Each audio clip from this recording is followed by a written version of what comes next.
Two officer-involved shootings in just one day. One in Goodlettsville, a woman with an axe shot after minutes of negotiation. The other in North Nashville left a woman dead. An officer shot in the torso. Tonight, we're getting more insight into both of these cases with the help of body-worn cameras. Those are new to the Metro Police Force. Good evening, I'm Haley Vilgas. And I'm Bob Mueller. Just a few hours ago, Metro Police released video of two officer-involved shootings from Friday. The first happened in North Nashville. 31-year-old Nika Holbert was killed in a shootout following a traffic stop. The officer involved, Josh Baker, was shot by Holbert and is expected to be released from the hospital today. News 2's Stassy Olmos went through body camera footage with a Nashville attorney to understand how this situation escalated so quickly. We want to warn you, the video is graphic.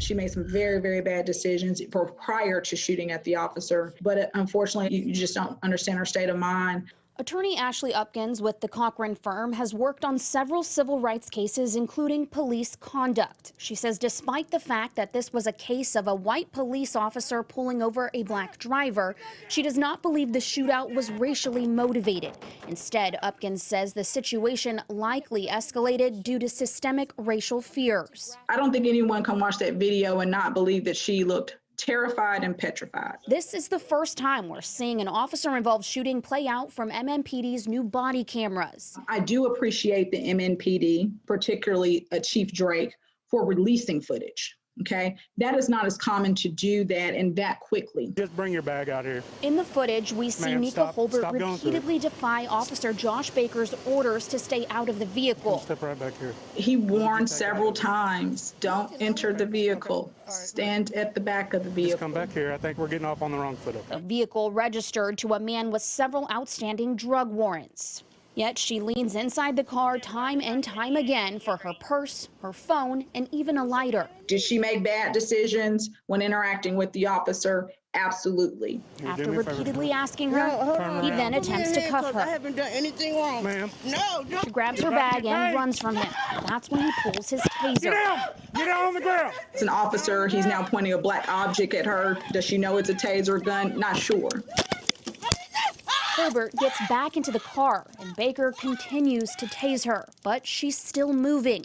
He tries the taser again and again, even putting it directly on her body. Then he notices that she's picked up a gun. Put the gun down! He grabs his patrol pistol and demands that she drop the gun.